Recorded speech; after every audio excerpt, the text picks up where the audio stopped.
बिस्मिल्लाहिर्रहमानिर्रहीम। अस्सलाम वालेकुम dear student, my name is Mohammad Arshad और आज की डिस्कशन हम करने जा रहे हैं एमडी कैट के टॉपिक नंबर 2 की।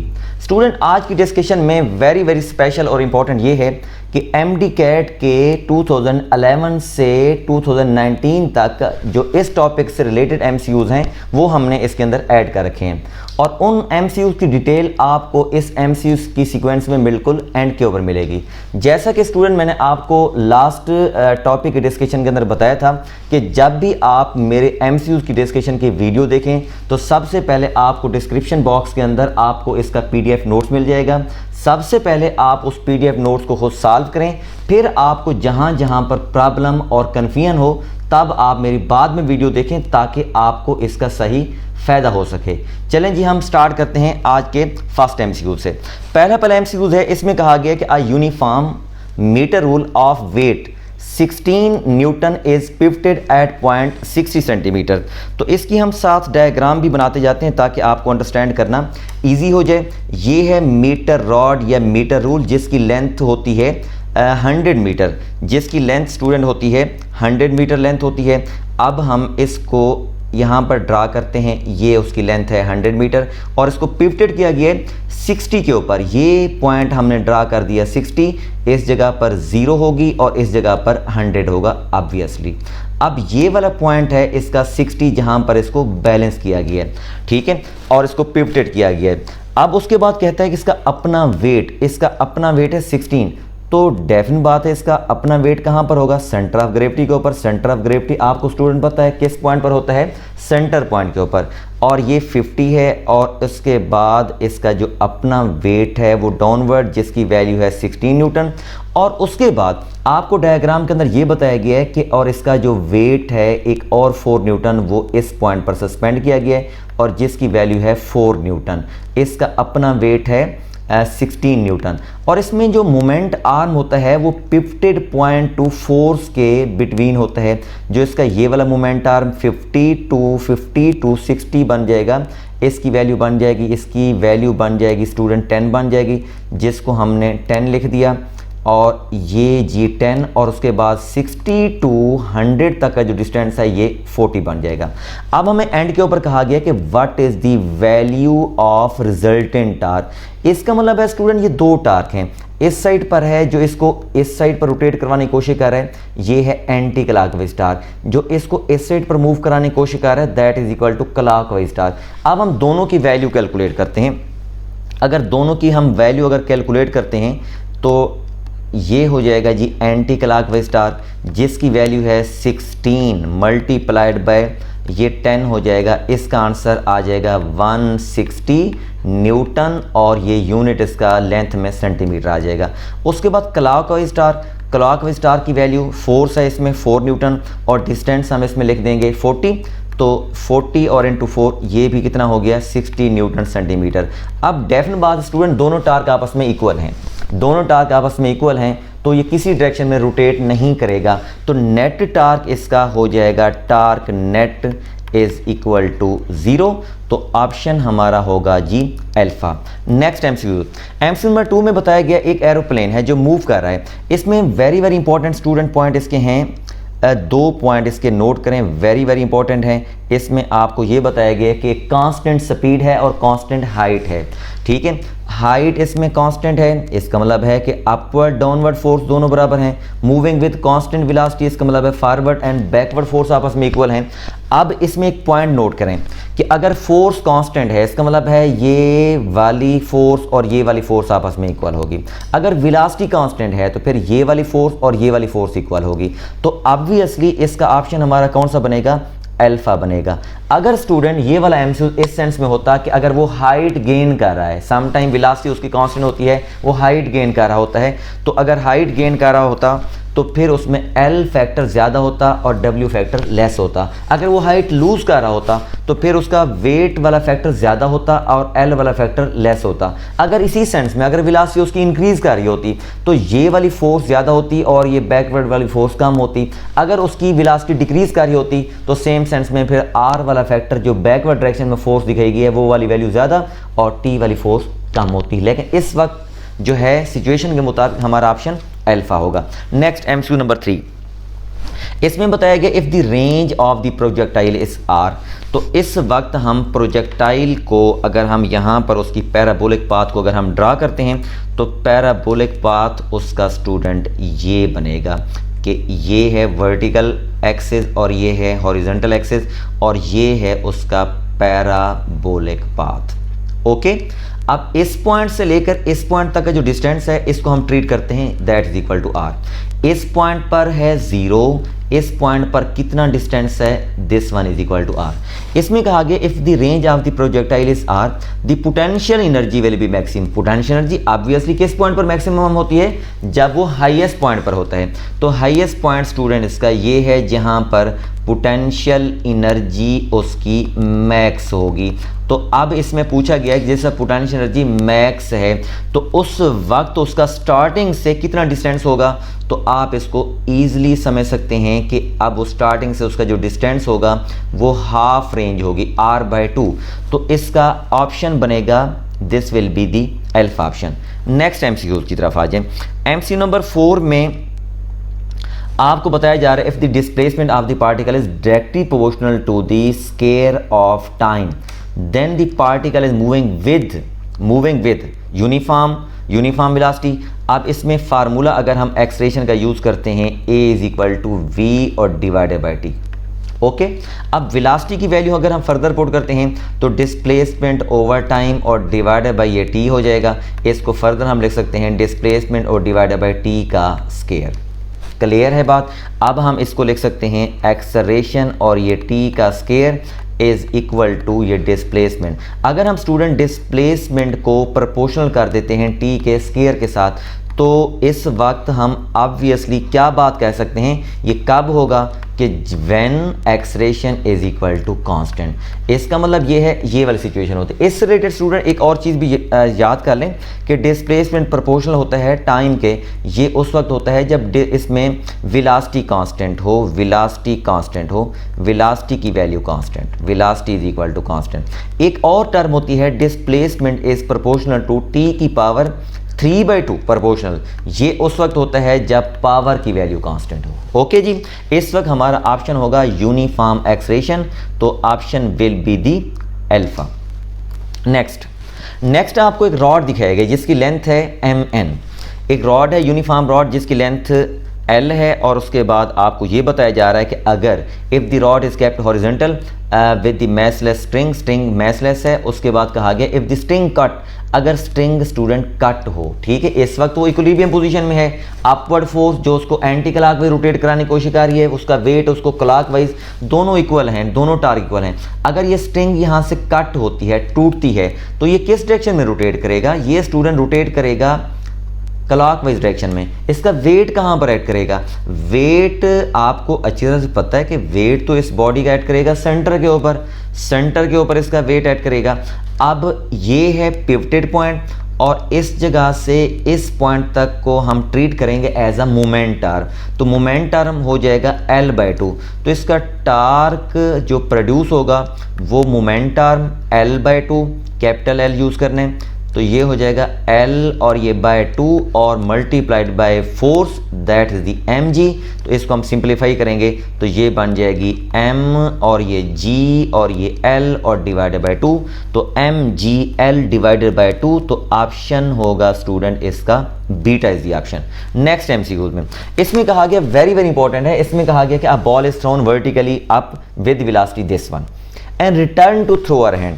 तो इसके लिए अगर हम students first equation of motion अगर हम यूज़ करते हैं Vf is equal to Vi plus G और ये T। ओके, इसमें सिंप्लिसिटी के लिए आप ये यूज़ किया करें कि वैल्यू ऑफ G आप 10 यूज़ किया करें। जब आपका आंसर है तो फिर आप अपने क्लोजेस्ट आंसर को देख लिया करें कौन सा आंसर है, ताकि 10 जब यूज़ करेंगे तो आपको सॉल्व करना क्वेश्चन इजी हो जाएगा। अब इसमें बॉडी को थ्रो किया गया वर्टिकली अपवर्ड। जब वर्टिकली अपवर्ड थ्रो करते हैं तो उसकी फाइनल वेलोसिटी 0 हो जाती है, तो ये 0 हम पुट कर देंगे और इसकी वैल्यू है 19.6 है और नेगेटिव, और इसकी वैल्यू हम पुट करेंगे 10 पुट कर देते हैं या सिंपली 9 पुट कर देते हैं, क्योंकि यहाँ से इसको सिंप्लीफाई करना वैसे इजी हो रहा है। 9.8 और उसके बाद this one is equal to T. अगर हम टी को यहाँ से सेपरेट करेंगे तो टी इज इक्वल टू 19.6 और डिवाइडेड बाय 9.8, तो आंसर इसका 2 आ जाता है। अब अक्सर स्टूडेंट समझेंगे कि इसका आंसर जो है वो 2 सेकेंड है। 2 सेकेंड इसका आंसर नहीं है, इसका आंसर होगा 4 सेकेंड, क्योंकि इसमें ऊपर जाने का टाइम भी 2 सेकेंड है। उसके बाद वो पूछा हुआ रिटर्न टू थ्रोअर हैंड। अक्सर बच्चे समझते हैं कि इसका तो ऑप्शन ही नहीं है, एमसीक्यू रॉन्ग है। इसका ऑप्शन 4 सेकेंड होगा, क्योंकि 2 सेकेंड जाने का, 2 सेकेंड अप जाने का और 2 सेकेंड फिर डाउन आने का। तो 2 and 2 that will be a 4। Charlie is the option. MCQ number 7 की तरफ आ जाएं। इसमें कहते हैं कि what will be the ratio of distance move by the free falling object from rest with 4 and 5 second. This is a very very important. इस तरह के स्टूडेंट एमसीक्यूज आते हैं जिसमें कहा जाता है कि डिस्टेंस कैलकुलेट करें इन 4 and 5 सेकेंड। वो एक डिफरेंट केस होता है, ये है 4th and 5th सेकेंड। तो इसके लिए हम स्टूडेंट फार्मूला यूज़ करते हैं, दोनों मैं आपको बता देता हूँ।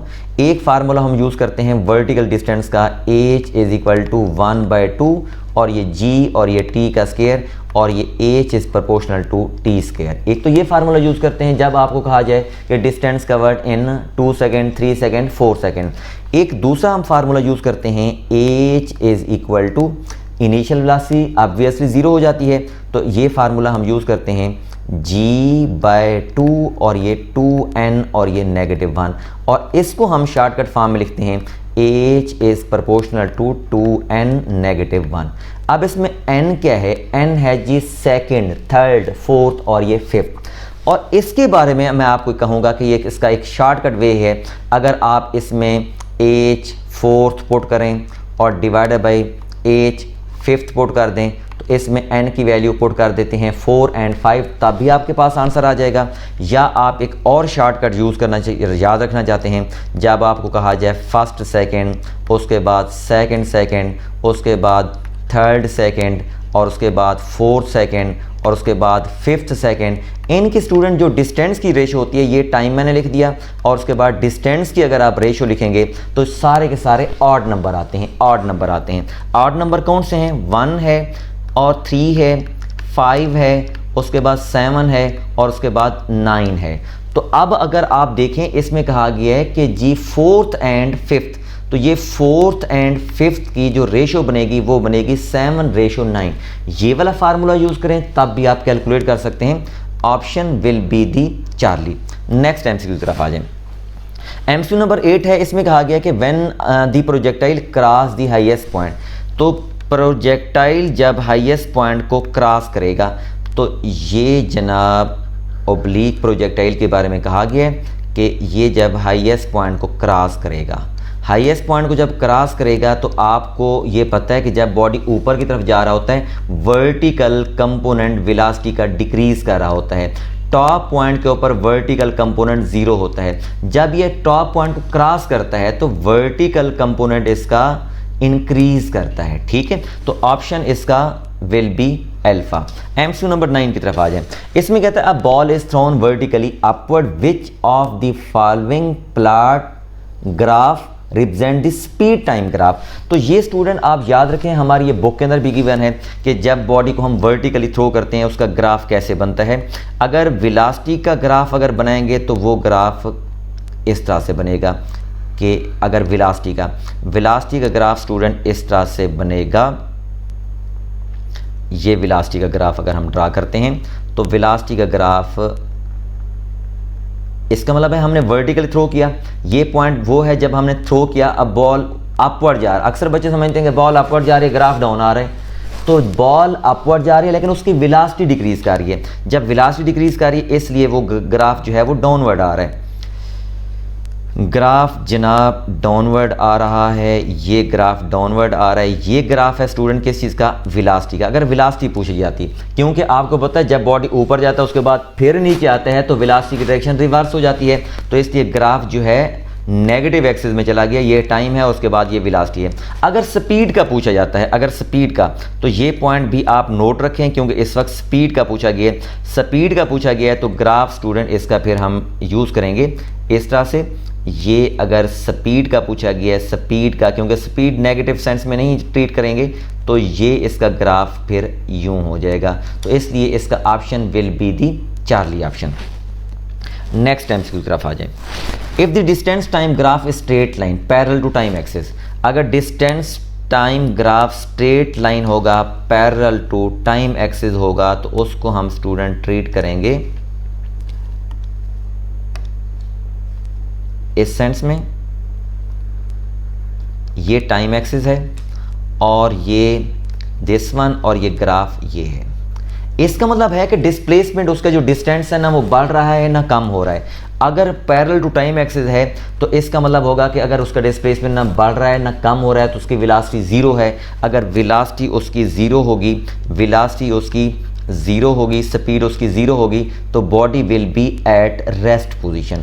अगर स्टूडेंट यही ग्राफ अगर होता वेलोसिटी टाइम ग्राफ का, इस साइड पर टी, अगर वेलोसिटी टाइम ग्राफ का, तो इसका मतलब है कि body is moving with uniform velocity. Clear है? इस वक्त क्योंकि वो डिस्प्लेसमेंट टाइम ग्राफ का है तो बॉडी की वेलोसिटी ना बॉडी की वेलोसिटी जो है वो ज़ीरो है, इसलिए body will be at the state of rest. MCQ number 11 की तरफ मूव करते हैं। इसमें ये है मोमेंटम का, law of conservation of momentum का।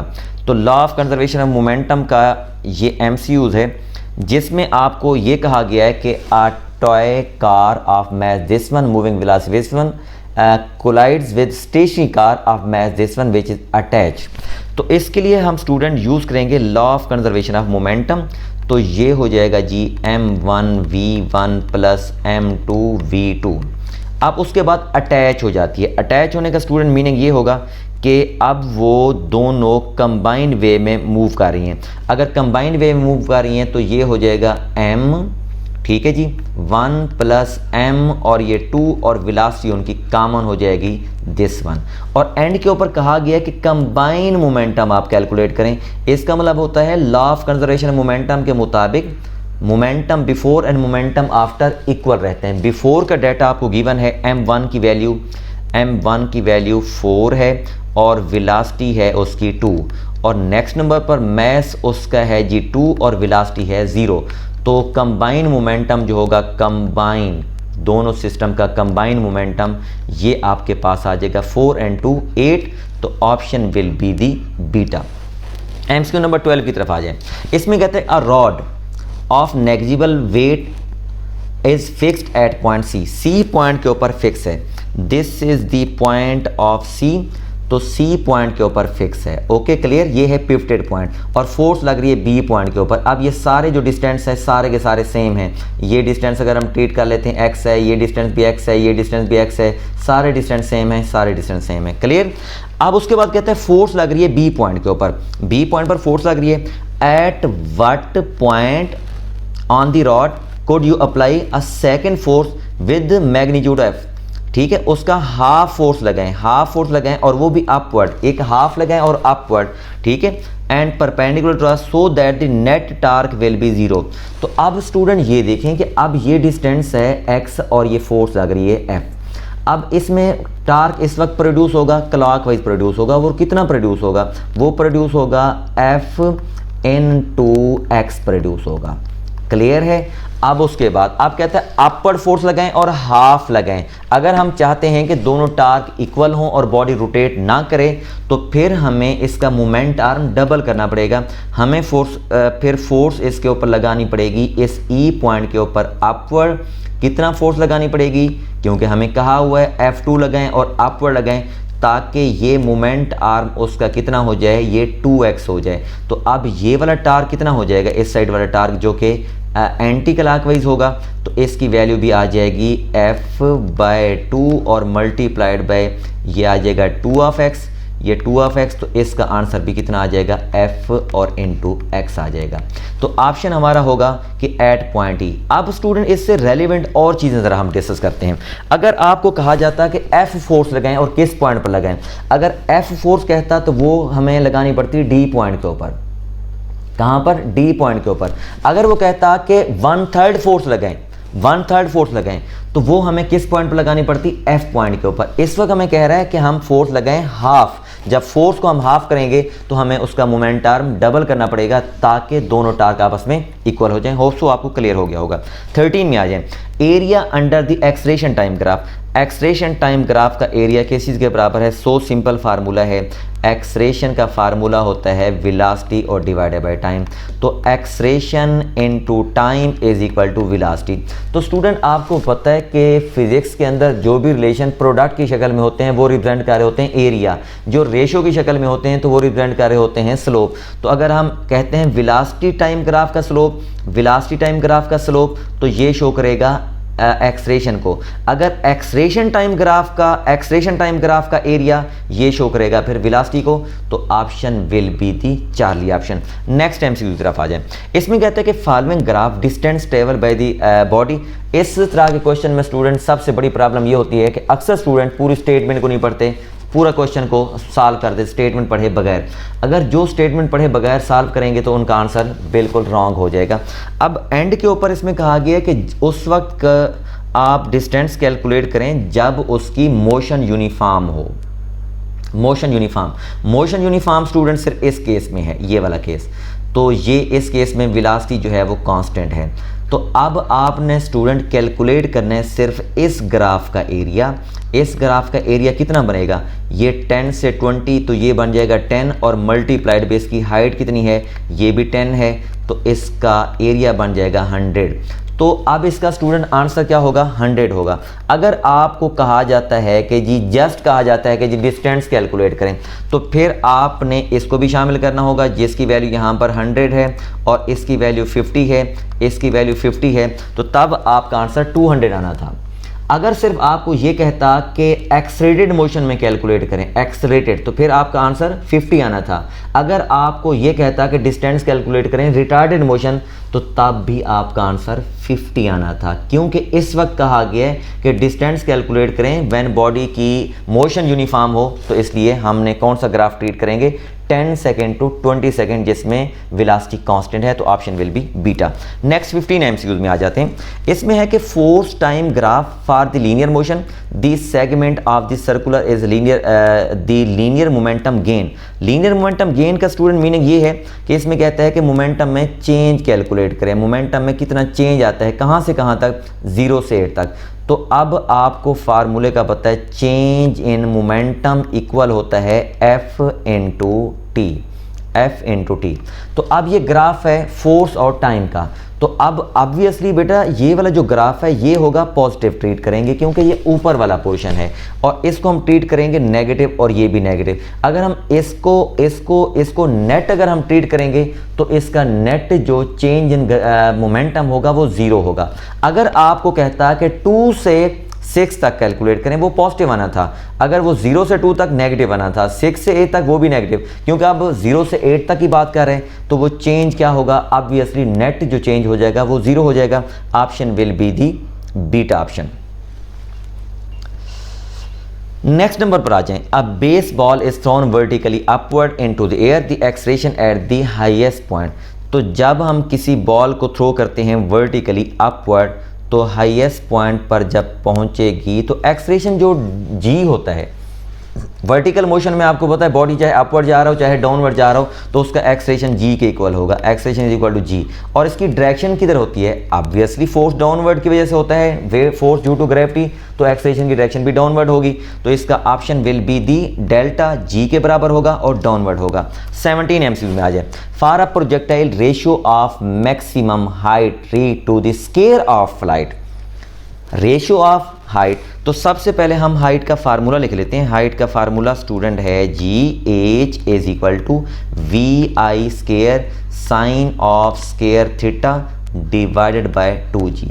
और उसके बाद इसमें टाइम का फार्मूला, क्यों टाइम कहा गया, तो ये हो जाएगा 2 और ये VI साइन ऑफ थीटा और डिवाइडेड बाय G। अब इसके बाद पूछी गई है ratio, the ratio of maximum height and square of time. तो ये हो जाएगा G हाइट और डिवाइडेड बाय टाइम, इसका स्केयर इज इक्वल टू, अब this one VI square sine of square theta और डिवाइडेड बाय 2G। और टाइम का स्केयर जब हम लेंगे टाइम का स्केयर तो ये हो जाएगा जी 4 हो जाएगा, ये वी आई का स्केयर हो जाएगा, साइन ऑफ स्केयर थीटा हो जाएगा और डिवाइडेड बाय ये जी का स्केयर हो जाएगा। अब स्टूडेंट हम इसको कट करते हैं कि कौन कौन से फैक्टर यहाँ पर कट हो रहे हैं। अगर हम इनको कट करते हैं तो वी आई स्केयर के स्केयर कैंसिल, एक स्केयर जी का इस जी के साथ कैंसिल, साइन स्केयर थीटा के साथ कैंसिल। तो अब यहाँ पर सिंप्लीफिकेशन के बाद इस जगह पर ये रह जाएगा जी 4 नीचे है और एक जी नीचे है, ऊपर जी 4 है, ऊपर ये कैंसिल हो गया, ये कैंसिल हो गया, ऊपर 1/2 बचा। ठीक है जी। नेक्स्ट नंबर पर एक हम इसको शिफ्ट जब करेंगे तो ये हो जाएगा जी ऊपर शिफ्ट हो जाएगा, जी की वैल्यू अगर हम 10 यूज़ कर लेते हैं और डिवाइडेड बाई ये 2 और 4 मिलके 8 हो जाएंगे, 5 ओवर ये 4 आ जाएगा। तो 5/4 option will be the alpha, option इसका अल्फा होगा। नेक्स्ट नंबर पर आ जाएं 18 एमसीक्यूज़ में। 18 एमसीक्यूज़ में आपको बताया जा रहा है जी, अभी इसके स्टार्ट होने वाले हैं एमडी कैट के, लास्ट तकरीबन 10 एमसीक्यूज़ हैं एमडी कैट के जो 11 से 19 तक हैं।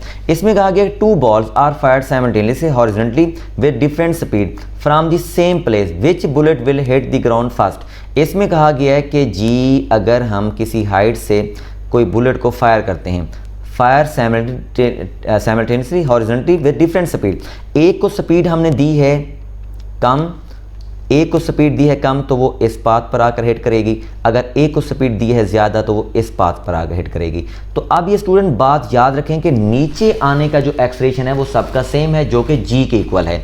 जब जी के इक्वल है तो कौन सी बॉल हिट करेगी, तो डेफिनेट बात है दोनों सेम जो है वो टाइम में जाकर हिट करेंगे। टाइम पूछा गया, बाकी फैक्टर उसके चेंज हो सकते हैं। उसमें हॉरिजॉन्टल वेलोसिटी अगर कहा जाता है तो हॉरिजॉन्टल वेलोसिटी उसकी चेंज होगी, जो ज़्यादा स्पीड से हिट की गई है उसकी ज़्यादा होगी, जो कम स्पीड से हिट की गई है उसको कम होगी। वर्टिकल वेलोसिटी दोनों की सेम होगी, टाइम भी दोनों का सेम होगा। तो इसमें टाइम पूछा गया है तो both will hit simultaneously, option will be the delta. 19 MCQs में आ जाए। 19 एमसीक्यूज बेटा आपको नज़र आ रहा है, ये 19 का है, लास्ट ईयर का एमसीक्यूज है।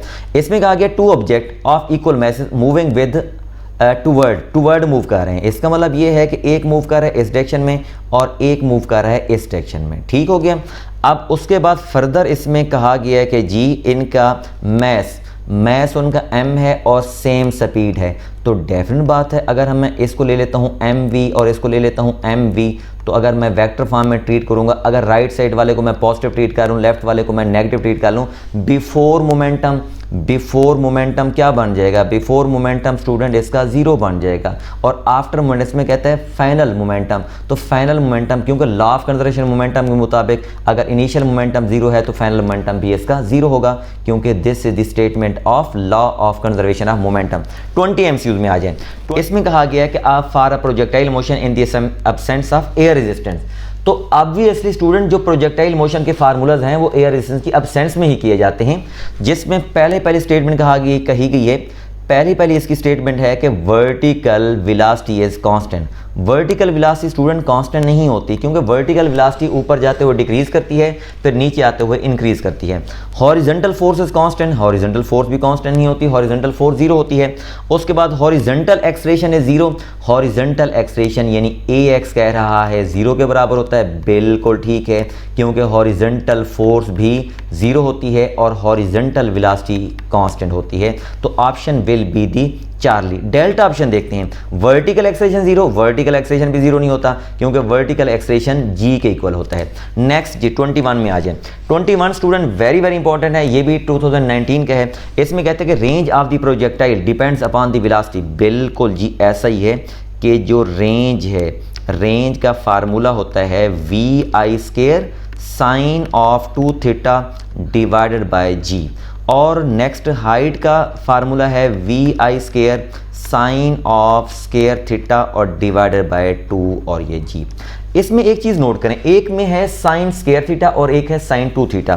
तो अब एक पॉइंट मैं आपको बताऊंगा, इसको आप याद रखें। थीटा जब चेंज होता है 0 डिग्री टू, ये 0 डिग्री टू 45 डिग्री, यहाँ पर मैंने 45 डिग्री लिख दिया, उसके बाद नेक्स्ट मैंने 90 डिग्री लिख दिया। इस 2 थीटा और स्केयर की वजह से जब एंगल इंक्रीज करेगा तो इसमें स्टूडेंट उसकी रेंज भी इंक्रीज करेगी और हाइट भी इंक्रीज करेगी। अगर हम एंगल 45 से इंक्रीज करते हैं, क्योंकि डबल एंगल की वजह से उसकी हाइट तो इंक्रीज करेगी लेकिन रेंज उसकी फर्दर डिक्रीज करेगी। रेंज क्योंकि सिर्फ मैक्सिमम होती है, रेंज मैक्सिमम होती है 45 डिग्री के ऊपर। इसका स्टूडेंट मीनिंग ये हुआ कि एंगल 0 to 90 अगर हम इंक्रीज करते हैं तो हाइट बढ़ती है, अगर एंगल हम 0 to 45 इंक्रीज करेंगे तो रेंज बढ़ेगी, और 45 से फर्दर अगर हम इंक्रीज करेंगे तो फिर रेंज की वैल्यू डिक्रीज करेगी। तो अब हम देखते हैं कि जी both height and range attained by the projectile will be less. आप कहता है कि अगर एंगल 45 से ग्रेटर हो तो वो क्या लेस होगी, तो ये स्टेटमेंट रॉन्ग है। Both height and range attained by the projectile will be more, ये भी रॉन्ग है। और height attained by the projectile less but range is more, ये भी रॉन्ग है, उलट लिखा हुआ है। The height attain of the projectile more, height more और बट रेंज लेस, और रेंज लेस, तो option will be the delta option. 22 में आते हैं। 22 में कहता है सिंपल एक स्टेटमेंट है 2018 का है, law first law of motion is also known as, obviously आपको पता है बुक की ही लाइन है, तो इसको हम कहते हैं law of inertia, option will be the beta. 23 में आ जाए, slope of velocity time graph is not constant, क्योंकि acceleration is equal to velocity over time, velocity over time, तो इसका स्लोप, इसको हम कहते हैं स्टूडेंट स्लोप। स्लोप किस चीज़ के बराबर है, वेलोसिटी टाइम ग्राफ का जो स्लोप है वो एक्सेलरेशन के इक्वल है। अगर वेलोसिटी टाइम ग्राफ का स्लोप इंक्रीज तो acceleration increase, velocity time graph का स्लोप चेंजिंग तो एक्सेलरेशन चेंजिंग, स्लोप नेगेटिव तो एक्सेलरेशन नेगेटिव। अगर स्लोप नॉट कांस्टेंट है, slope not constant, acceleration constant होगा तो बिल्कुल हो नहीं सकता, जब वो स्लोप कांस्टेंट नहीं है तो एक्सेलरेशन कांस्टेंट नहीं हो सकता। एवरेज एक्सेलरेशन तो ये भी नहीं हो सकता। उसके बाद इंक्रीजिंग भी हो सकता है, डिक्रीजिंग भी हो सकता है, वट एवर। तो बेस्ट हमारा ऑप्शन जो होगा that will be the Charlie option, ठीक है, क्योंकि उसमें चेंजिंग है, तो ये कंफर्म नहीं है, चेंजिंग है, इंक्रीजिंग भी हो सकता है, डिक्रीजिंग भी हो सकता है, मतलब वेरिएबल है, तो इन सब में से बेस्ट ऑप्शन हमारा चार्ली होगा। 24 में आ जाए, distance travel by the car of velocity this one 2 second और डी एक्सेलरेशन दिस वन है इज इक्वल टू, ये 2017 का है। 17 में स्टूडेंट 2 पेपर हुए थे, एक पेपर जो हुआ था वो पहले कैंसिल हो गया था, उसके बाद दोबारा से कंडक्ट हुआ था। तो अब हम इसमें डिस्टेंस कैलकुलेट करने हैं, तो डिस्टेंस कैलकुलेट करने के लिए आप अगर सेकेंड इक्वेशन यूज़ कर लेते हैं VIT प्लस 1/2 और ये G और ये T स्क्वायर। अब इनिशियल वेलोसिटी स्टूडेंट आपको गिवन है 15 और टाइम इसमें गिवन है 2 और प्लस 1/2 एक्सेलरेशन। अब यहाँ पर मैंने G यूज़ कर दिया, G वर्टिकल के लिए होता है, एक्सेलरेशन A ही हम यूज़ करेंगे, ठीक है। और वो डेक्सरेटेड है, ठीक है, और उसकी वैल्यू 2 है, -2, और टाइम की वैल्यू, टाइम है G इसमें 2 और इसका स्क्वायर, तो ये 2 से कैंसिल हो जाएगा, नेगेटिव यहाँ पर 4 आ जाएगा, 15 × 2 30 आ जाएगा, तो इसका आंसर आ जाएगा 26, तो option will B 26 delta option. 25 में आ जाएं, अरशद इज़ ड्राइविंग, मेरा नाम ही आ गया, मैंने तो वैसे ड्राइव नहीं की थी। Arshad is driving the 7 state, ये जस्ट कहानी बताई गई है, कुछ भी नहीं है इसके MCQ के अंदर। उसमें कहता है he drive 50 metre in 18 second, assume does not speed up and steep down. तो इसका स्टूडेंट मतलब ये है कि बस हमें कंफ्यूज कर दिया गया, ना स्पीड अप ना स्पीड डाउन, तो इसका मतलब क्या होगा कि स्पीड की वैल्यू कांस्टेंट है। जब स्पीड की वैल्यू कांस्टेंट है तो फार्मूला यूज़ करते हैं S = VT, नथिंग एल्स, कुछ भी ऐसा नहीं है। और इसमें आपको जो कैलकुलेट करने को कहा गया स्पीड, तो V = S/T, तो V की वैल्यू हम कैलकुलेट कर सकते हैं, जिसमें डिस्टेंस है 150 और डिवाइडेड बाय 18। तो इसको स्टूडेंट अगर आप सिंप्लीफाई करते हैं तो आंसर आपका, अगर आप जजमेंट करें तो इसका आंसर जो है 10 से लेस होगा, क्योंकि 180 पर तो 10 आ जाएगा, 18 को जब डिवाइड करेंगे तो 10 से लेस हो जाएगा। तो यहाँ पर जजमेंट करें, इतना लेस तो नहीं हो सकता, 126 नहीं हो सकता, ये भी नहीं हो सकता, तो डेफिनेट बात है 10 से थोड़ा लेस होगा, 8 आंसर आ जाएगा। Charlie is the option. 26 में आ जाए, वेरी वेरी इंपॉर्टेंट MCQ है ये भी, the ratio of displacement along the diameter, ठीक है, along the diameter and total distance. इसमें कहा गया कि बॉडी अगर सर्कुलर पाथ में मूव करता है, ये अगर इमेजिन करें कि सर्कुलर पाथ है, एक इस जगह से डायमीटर के अलॉन्ग, तो ये डिस्टेंस बन जाएगा 2r, ठीक है, और इस पॉइंट से इस पॉइंट तक का जो डिस्टेंस होगा टोटल होता है 2πr, तो ये बन जाएगा πr, ओके। तो अब आपने रेशियो डिस्प्लेसमेंट, तो डिस्प्लेसमेंट डिवाइडेड बाय डिस्टेंस, तो ये इनिशियल पॉइंट और ये फाइनल पॉइंट, तो डिस्प्लेसमेंट स्टूडेंट हो जाएगा 2r और डिवाइडेड बाय ऊपर डिस्टेंस पाई आर, तो r से कैंसिल, तो ये स्टूडेंट बन जाएगा 2 और ये रेशो और उसके बाद ये आ जाएगा जी पाई। ये 2r इस पॉइंट से लेकर इस पॉइंट तक 2r हो जाएगा और ये पाई आर हो जाएगा, तो इसमें r से कैंसिल हो जाएगा, तो 2 रेशो पाई, तो option will be the Charlie option. Next, अगर स्टूडेंट यहाँ पर अगर रेशो अगर इन्वर्स पूछी गई होती, डिस्टेंस टू डिस्प्लेसमेंट अगर पूछी गई होती, तो फिर इसका उलट डेल्टा ऑप्शन बन जाना था। 27 में आ जाए, वेरी वेरी इंपॉर्टेंट एमसीक्यूज है ये भी। तो इसमें है, ये है 2015 का, इसमें कहा गया जी टार कैलकुलेट करें। तो टार के लिए स्टूडेंट एक बात याद रखें कि हमेशा फोर्स का कौन सा कंपोनेंट मोमेंट आर्म से मल्टीप्लाई करते हैं, परपेंडिकुलर कंपोनेंट, ना ये कॉस कंपोनेंट होता है ना ये साइन कंपोनेंट होता है। अब अगर देखें एंगल अगर आपको इस जगह पर गिवन है, तो एंगल के साथ वाला होता है बेस, तो एंगल के साथ वाला अगर बेस है तो ये वाला कंपोनेंट स्टूडेंट बन जाएगा एफ कॉस ऑफ थीटा, और ये वाला कंपोनेंट बन जाएगा एफ साइन थीटा। तो इफेक्टिव कंपोनेंट कौन सा होता है, जो मोमेंट आर्म के परपेंडिकुलर हो। तो ये torque is equal to moment arm है स्टूडेंट इसमें एल, और इसमें ये हो जाएगा एफ कॉस ऑफ थीटा। यूं भी कर सकते हैं, इसका ऑप्शन आ जाएगा L F cos theta, option will be the Charlie. अगर आप इसको एक और मेथड से करना चाहते हैं, अगर आप इस जगह पर इसकी लाइन एक और ड्रा कर दें, और ये वाला एंगल कितना बन जाएगा, ये वाला स्टूडेंट एंगल बन जाएगा 90 माइनस, और ये बन जाएगा थीटा। अब अगर आप इस केस में अगर आप ट्रीट करते हैं, तो ये फार्मूला बन जाएगा torque is equal to L, और ये बन जाएगा साइन ऑफ 90 माइनस थीटा।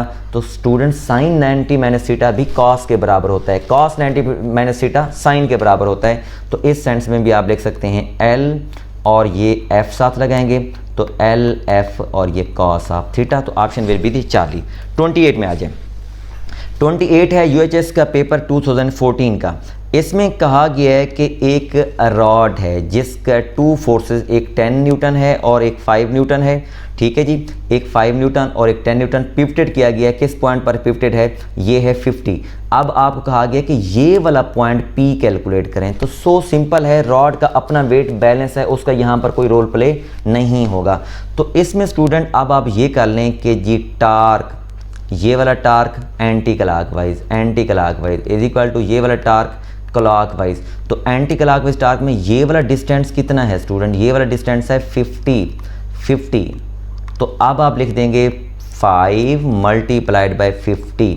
उसके बाद ये वाला फोर्स की वैल्यू, ये वाली फोर्स की वैल्यू 10 है, और ये वाला मोमेंट आर्म ये है स्टूडेंट x है।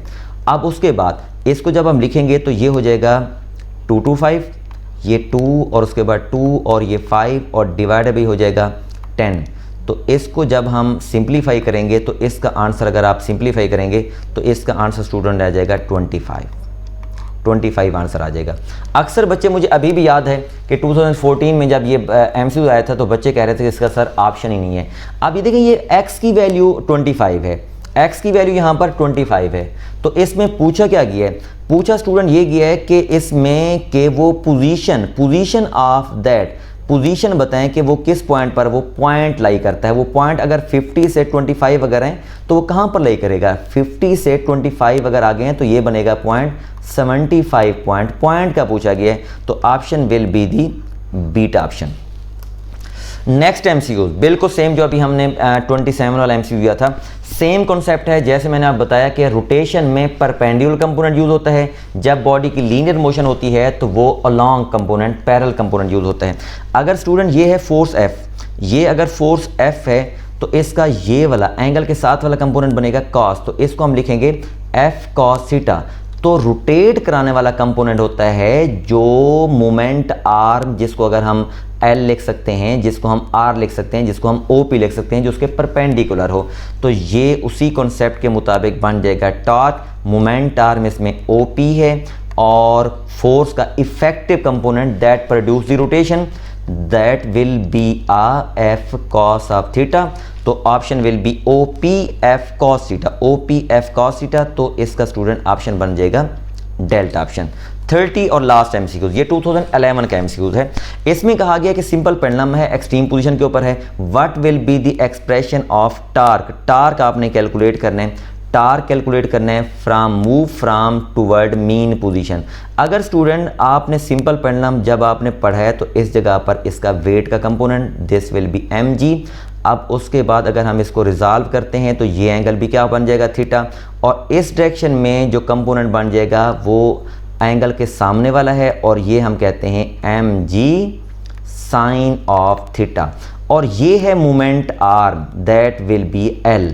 तो टार्क इसमें बन जाएगा moment arm this will be l, और परपेंडिकुलर कंपोनेंट जो उसको रोटेट करवा रहा है फ्रॉम एक्सट्रीम टू मीन वो है mg साइन ऑफ थीटा।